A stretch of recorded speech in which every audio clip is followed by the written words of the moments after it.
All right, I'd like to welcome everyone out to the Edge Mastermind call today. My name is Courtney Moses, and I will be facilitating the call today. A few years ago, when I was doing a mentoring program, there was a really profound principle taught to me, and I kind of want to discuss that today. And in this program, I learned a really valuable concept that helped me grow my business in many ways, and it's called the 3 relationships of trust. Now, there are 3 relationships with trust. Are trust with you, number 1. Number 2 is trust with the product. And number 3 is trust with yourself. And so the idea, this hand raised, taught, it was focused on closing, right? And so if you wanted to increase your sales, you would need to understand this principle and then be able to apply certain things to help with your closing ratios, right? And at the time, I thought this was just like the golden nugget. I was like, oh my word, this is incredible.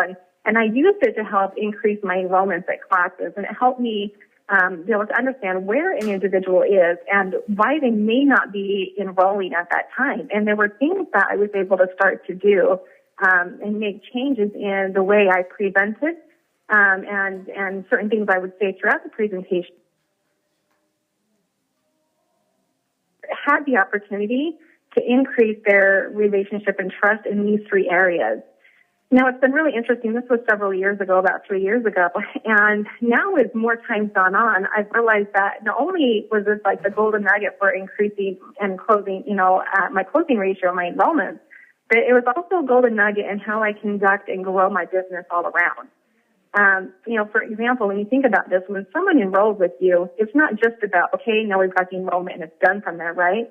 But we want to continue to take them through that process and help find those that are wanting to commit to build with us and to invite them to do that. And so trust is a key component in why someone would choose to continue to engage with you throughout this journey, and why they would engage in the business or choose to follow you. And so today I really want to take this principle of trust here and these 3 relationships with trust and kind of break that down and have a discussion on that and hopefully increase our understanding and what we can do to increase trust in each one of these areas to grow our doTERRA businesses the way that we want. So with that, I want to first kind of open this up to understanding then what is trust? When you think about trust, what comes to mind? What are the attributes of trust, or what do you think about? So the first question I want to pose to the mastermind, what do you think of when you hear the word trust? Line unmuted. If your line is muted, you can hit *5* to raise your hand and we can get you unmuted.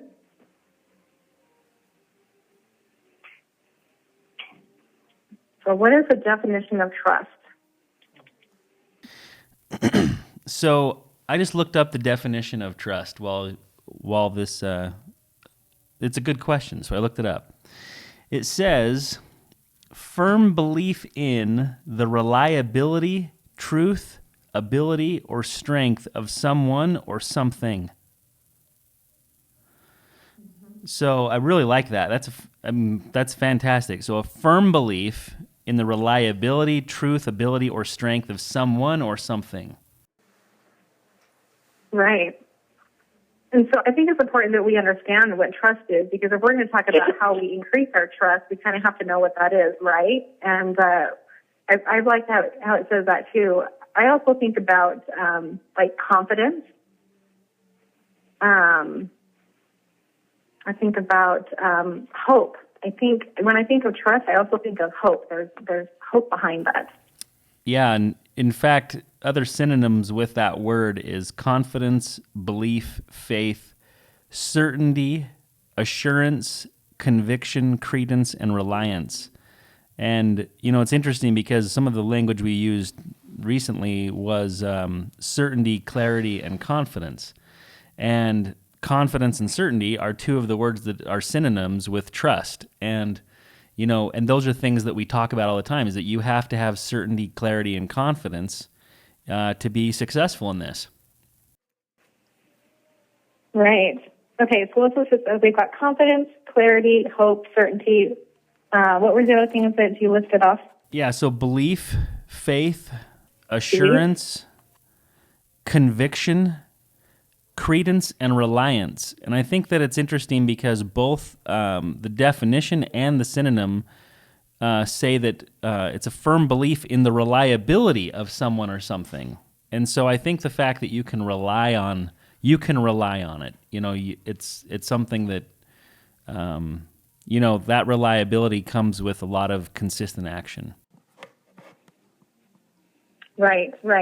And I like that it says that too, that it's someone or something, right? So it could be trust in an individual. It could be trust in, God or a higher power. It could be trust in a process, right? So I like that. Any other comments on this? Yes. Can you hear me? Yes, we can. I just wanted, the first thing that came to my mind was, when you trust somebody, you're making yourself vulnerable to them also.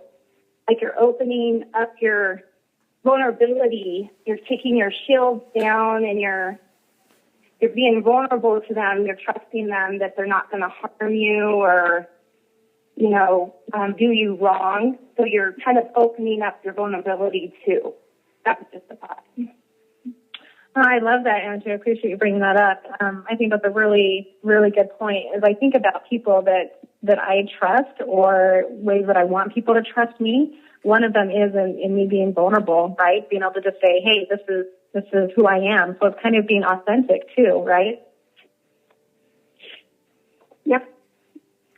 All right. Thank you. Jacqueline, do you have a comment?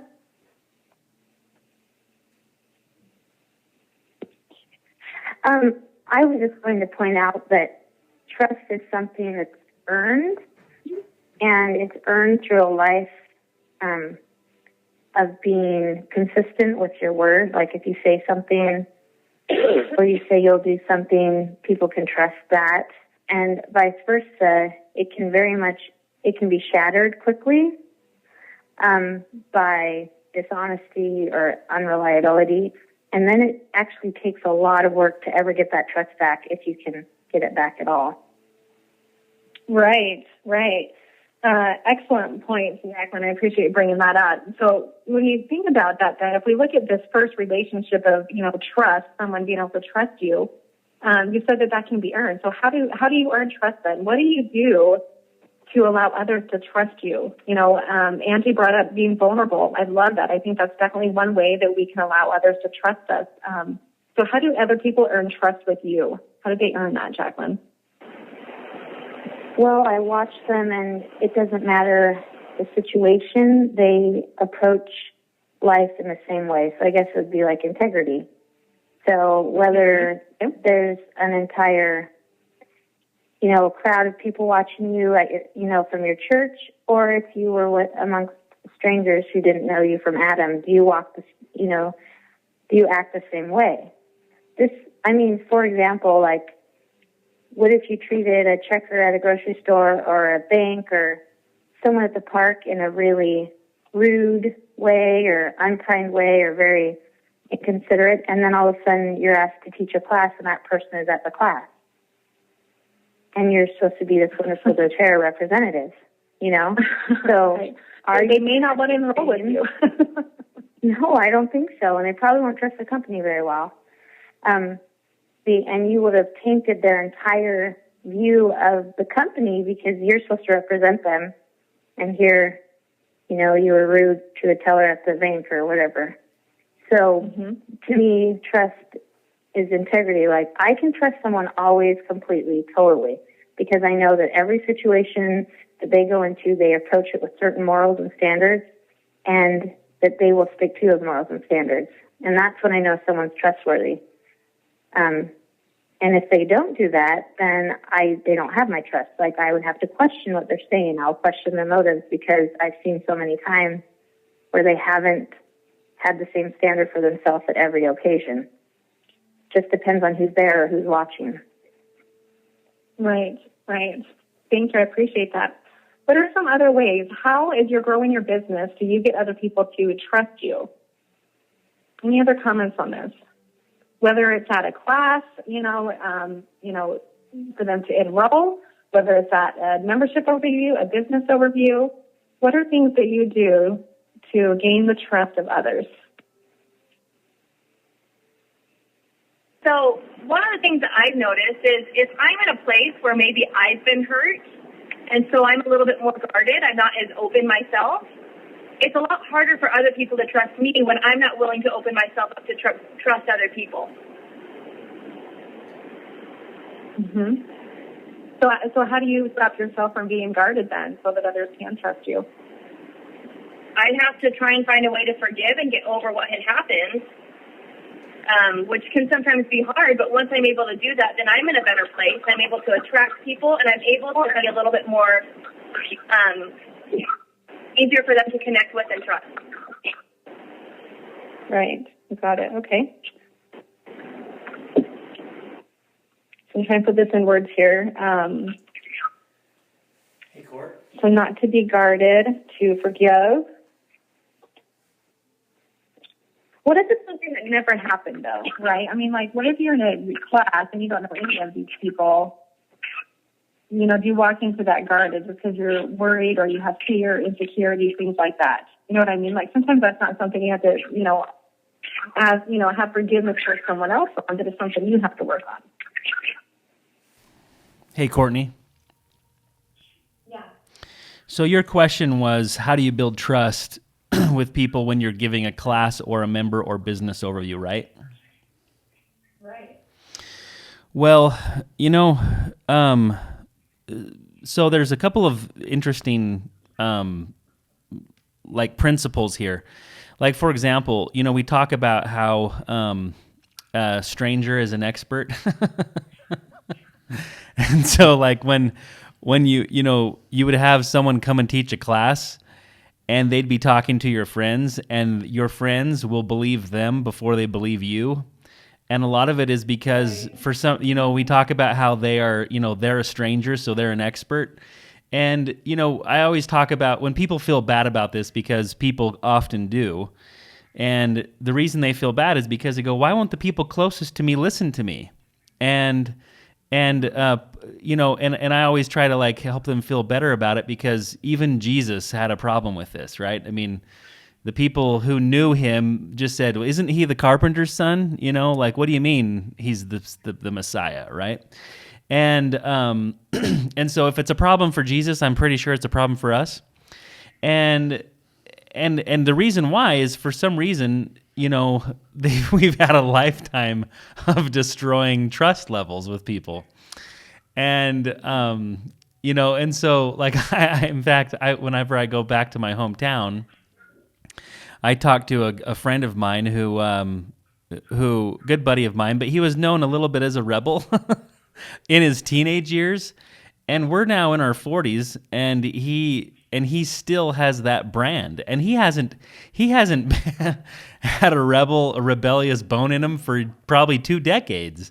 But it doesn't matter, because that's kind of the trust. That's the thing that happened. And so, the only thing I can say is that it helps to bring in other people when you're, if I were to bring in somebody else to teach a class, that does help. And the same thing with, especially with a business overview, because in a business overview, I'm bringing in someone to bring in their credibility to help me, to help someone's maybe their lack of trust in me, for lack of a better term. And the other thing I wanted to say is that, one of the things that we teach frequently is that if you stick around, eventually everybody comes around. And the reason for that is because there's so many people that I approached about doTERRA in the early phases of the business, and I wanted them to follow me, and they wouldn't. And maybe that came as a result of my track record with them, or maybe just the lack of track record that I've had with doTERRA. And so they'd look at me and think, well, I could trust you in maybe these other things, but I don't know that I can trust you here. And so then we, I would, and then as we learned that trust is a lot of, based upon reliability and belief in and things like that.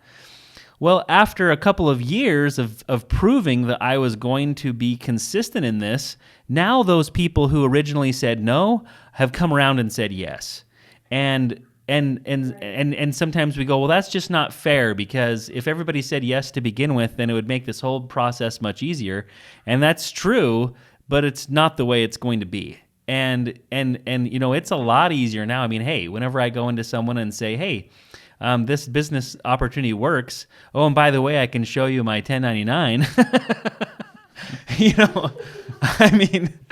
I mean, that's a whole lot different than, it immediately builds levels of trust with the people that they can trust that what I'm telling them is the truth, because there's so much evidence and assurance of what it is that we're telling them. And so I guess my point is that when you're trying to build trust with people, sometimes it does help to bring other people in, because they can trust them, because they're a stranger, and for some reason we tend to do that.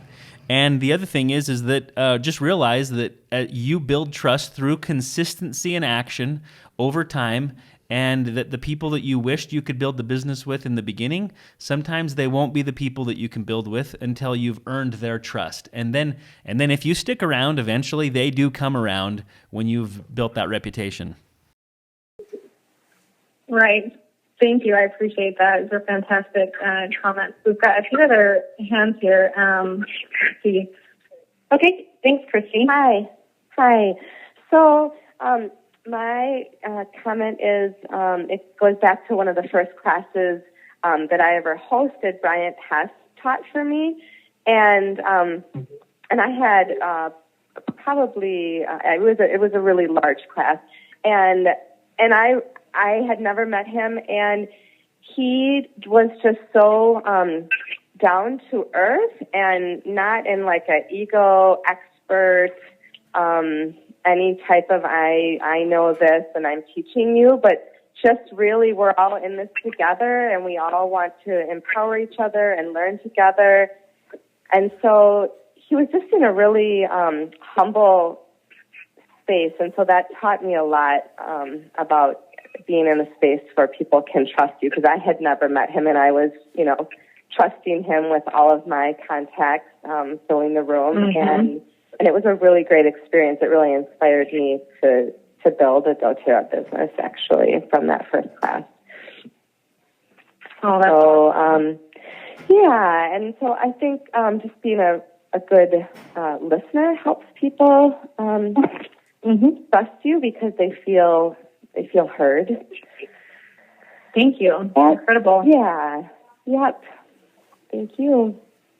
All right, Alonto, you're next. Yes, can you hear me? Yep, we can. So I just wanted to clarify the question and answer. So how do you get someone to trust you or believe the things that you say? Was that correct? Yeah, like whether it's at a class or a membership overview, business overview, just how do you get them to trust you, that they want to start following you in this process, in this journey? So there's actually a process that I utilize, and a focus on asking the right questions, listening to like the answers that they give, and then connecting that with like a story or a way to relate, say, like something that's unknown with something that's known, if that makes sense. All right, so asking a good question, and that goes back to what Chrissy was saying, listening to that, so being a good listener. What did you do after that? And I basically tell a story or relate, like, so let me just show you my example with you. So before doTERRA, what aspect of your life do you feel like you had mastery on? And the whole point of this is helping to define like something that they comprehend and understand, and relating it to building a doTERRA business, or even learning about oil. Right. I like that. Thank you very much. Right, Kristen Fox, you're next. You're unmuted on our end. Kristen, do you have a comment? Yeah, Court, I was just going to say, you may not feel like a master at parenting, but you are a master of potty training. That's all. That's all I was going to say. You're awesome. Okay, bye. Okay, anyways.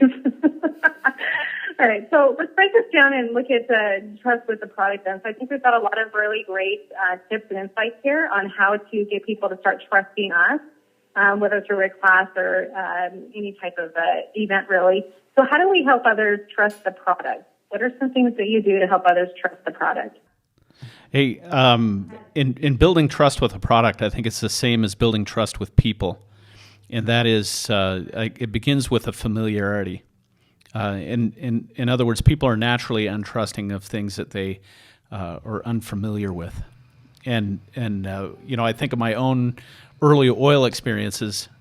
The first product that I was exposed to was Breathe Oil.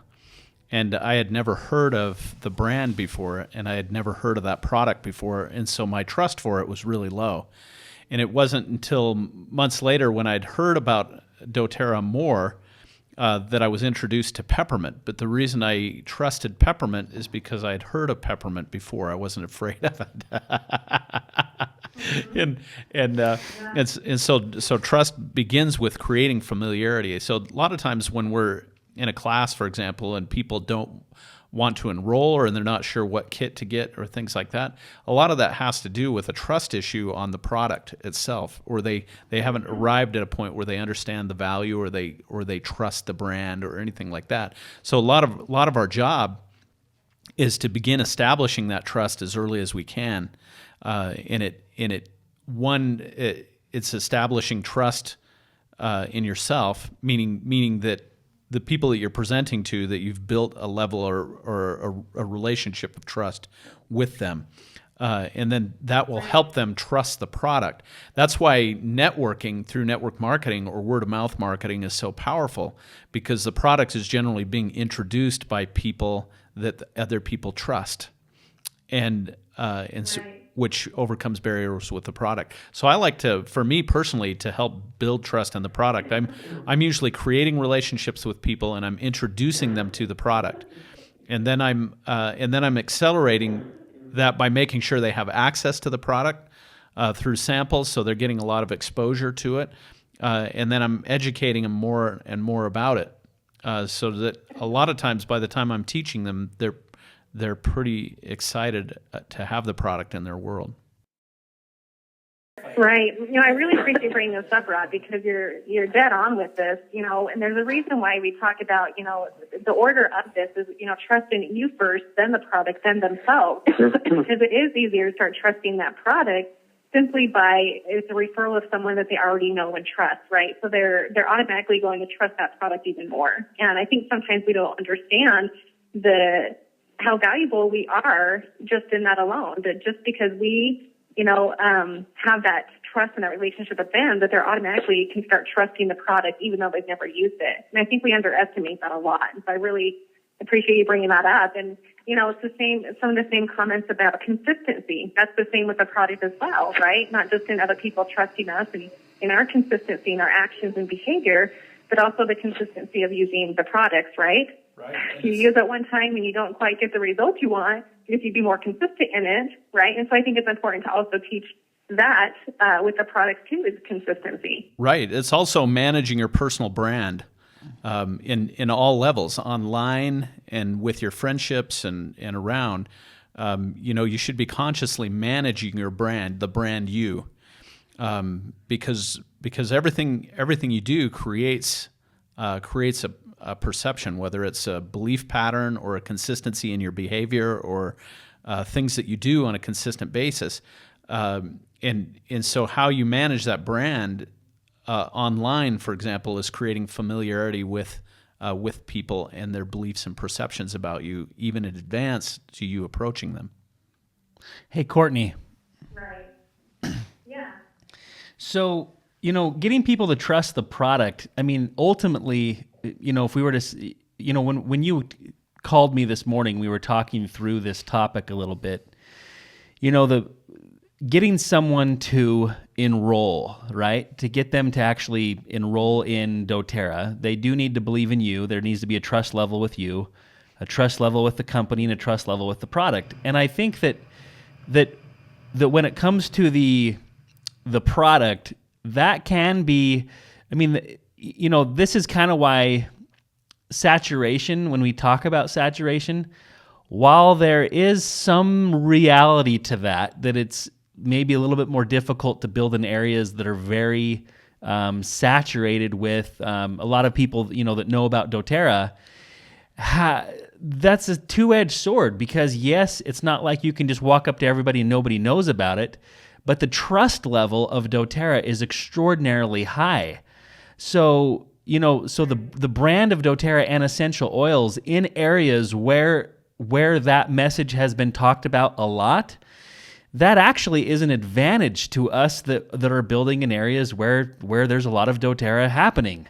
And so which is kind of why this whole idea that saturation, while it's not a myth in that it's not people say saturation's a myth, and I go, well, there is some truth to that, in that it's more difficult for me to pull together a class here without running into a lot of people who are already, exposed to it.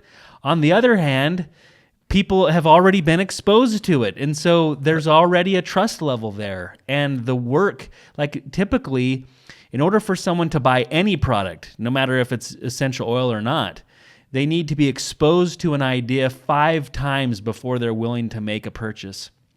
And this kind of came back to, back in the time when you were working for me, when we were owned a summer sales company, guys would say, well, we've already knocked on those doors. We've already talked to those people. And we're like, yes, but it takes 5 exposures to someone seeing the product for them to actually make a decision.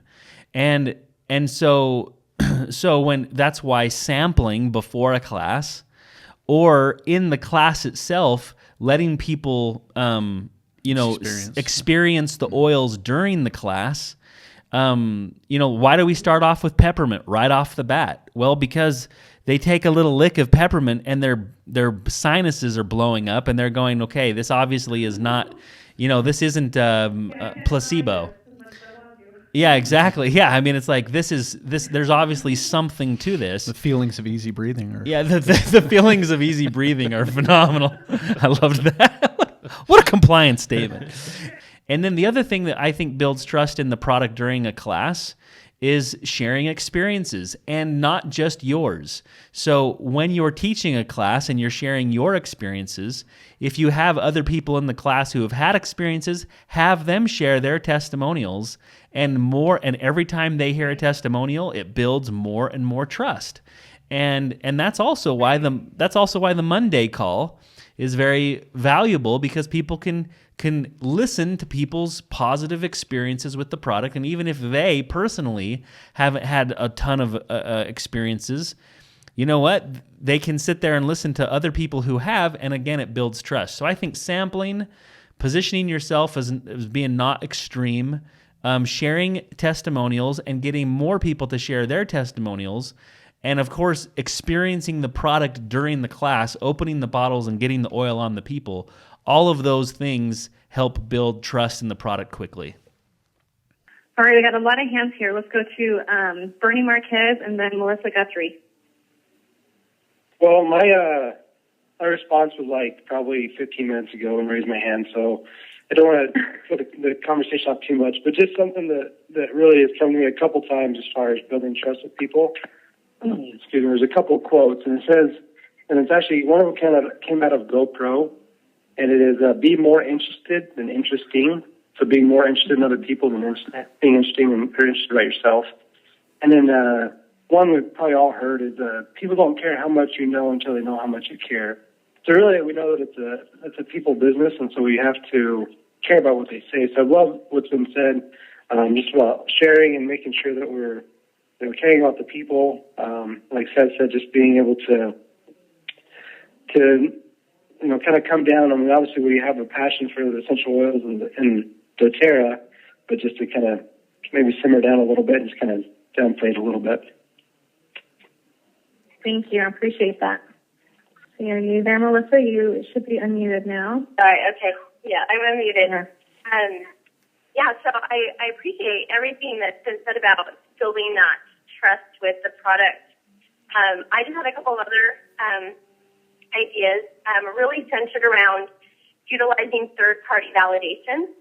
And so there's something about when things are written, like written in a book, that people tend to believe things that are in writing. And so that's where things like our Living magazine or our Modern Essentials book or any type of print material, the product information pages that we can put off the back office, any of that type of information can help to support what we're saying to people and help build that trust.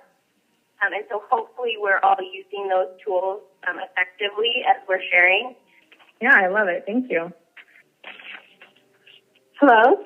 Can you hear me? Hey, go ahead. We can. Okay, sorry. It was a weird thing with my phone. So when I'm talking about belief in the product, it's really ultimately like what everyone has been saying, and I'll repeat it, is just educating people, making sure that they know the product, showing them, oils are great and they're safe and they're powerful and effective. However, there's some things you need to know, and that's why you're in the class. And so you teach them, what not to do, what to do with the oils, so they trust you with that. And then just getting to know the product so you can be the product. So knowing the company, knowing the mission statement, know the doTERRA difference. What's the difference between doTERRA and other companies? And just kind of having that in the back of your mind, just getting educated slowly but surely. And then lastly, just being generous with your oil sample. I mean, we all know that the oil speaks for themselves, and they're the salespeople. Spending that time and that energy towards that person, they're automatically going to gain that trust because you're giving yourself to them. So it's just like being the farmer, just naturally tending to your members and to your builders. Thank you. I appreciate that. You had mentioned in the beginning about trust with yourself, and that's the last thing we want to, cover today. We don't have a lot of time, but I kind of want to shift that way really quick. And how have you done that? And this is for everyone on the call. What are things that you've had to increase your trust in yourself to be able to build and lead the team that you want with doTERRA? Courtney, I have some comments on that. This is Rod. Go ahead, Rod. I think the first thing is realizing that trust is more of an internal issue than it is an external projection.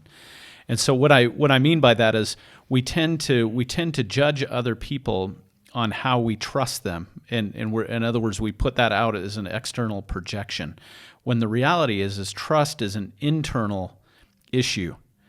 And so where it begins with self is on how you judge other people. And all the time that I've been around, most people that I feel have broken my trust, for example, is largely my judgment or my opinion of them. And so in other words, it's really an issue that's stemming from me. Because expectation, because most of the time that I realize that people believe that they do the right thing for the right reasons, and yet in those instances, sometimes offenses are created, and so I think it begins really with our projection of judgment. In other words, when we look at people or we look at things or we look at situations, are we casting judgment, and are we quick to forgive? And so if forgiveness is one of our primary operation motives, I mean, lots of people do things around me that I could take offense at, and if I cast judgment on the situation, then I can become really embittered. And then I become a vigilante, and then that escalates into no one's right. And I used to do this in a workshop. I'd have people stand up and face each other, and then I have them put both hands in the air, put with palms out, facing each other. And then I'd have them come together so that their palms on each hand touch. And then I would say, "Tell me whose hand is the right hand." And at that moment, usually people have a realization that my right hand is the other person's left hand and vice versa. And in other words, there is no right. And there is no right or left. and so now it comes completely back to judgment. And so I would say that the real key to building trust in yourself is to establish the feelings of gratitude, where that when you look at people, you learn to appreciate their value.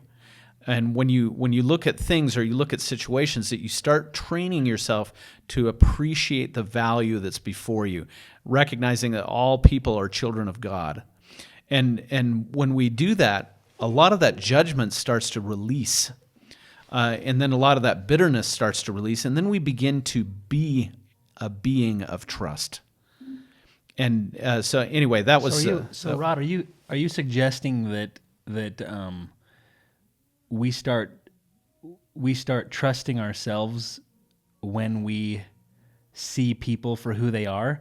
Like, are you saying if I'm looking down on others or casting judgment on others, then ultimately I'm looking down and casting judgment on myself? Right. I'm just as harsh with myself as I am with others. And so if you're generous and kind and forgiving of others, then you typically are that way with yourself. And so you can build stronger trust with yourself quickly because you're not constantly... Right. And anytime you cast a judgment on another person, largely it's because you're evaluating them compared to yourself. And in other words, if I'm judging somebody's actions, it's I'm leveling it against a standard that I'm holding to myself. Yeah, so how does that help you build trust with you, though? You know what I mean? Right. Well, largely it's the ability to release the judgment. And so if you're able to release offense or a harsh judgment of other people or things or situations or something, and recognizing that it's back on my interpretation of what occurred, and then I start to feel gratitude, then I'll find myself in a position where I actually am okay with me. And I mean, a long time ago, I had an issue where I felt inferior to a lot of people, and it would shut me down emotionally.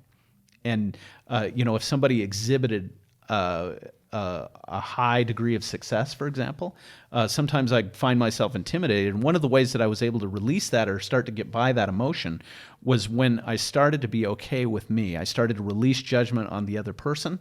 I started to have gratitude for what I have and the gifts that they have. And the closer I got to that ideal, then I'm okay when I walk into a room. And ironically, I become authentic. And when I become authentic, then other people trust me. I think the thing that's destroyed trust with me is when I act out of integrity with what I believe. So when I have acted out of alignment with my deep convictions, then that is what typically erodes trust with me. And so to me, the thing that's actually been able to build the most trust with myself is a willingness to forgive myself. And that is something that I struggle with a lot. Like, I can forgive other people at a drop of a hat. I mean, if they do something, I'm like, oh, done, it's over with. But then with me, man, I just beat myself up and just go, man, but I knew better, and I know better, and, that type of thing. And, one of the principles that I learned a long time ago that has been critical for me is when it comes to, it's accept the past, accept who I was, love who I am, and then be excited about who you're becoming, about the future, and the trust that you have in it. And I think that the biggest thing when it comes to trust is not being able to forgive yourself. If you're not able to forgive the mistakes, whether intentional or unintentional, or the decisions or whatever, I mean, it's just not an unwillingness to move on. And frankly, that comes down to your faith in, a lot of times it comes down to your faith in God. And so anyway, I think that's, becoming a little bit more whole spiritually is a way to build trust, personally. Yeah.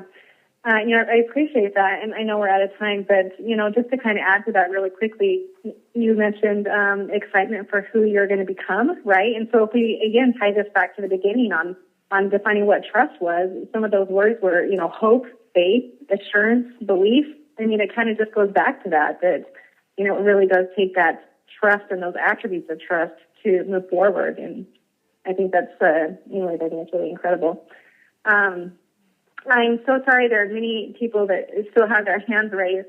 Sorry we did not get a chance to get to you, but I appreciate everyone being on the call today and hope it's been beneficial for everybody, and wish all of you a very happy and a successful week. Thanks, everybody.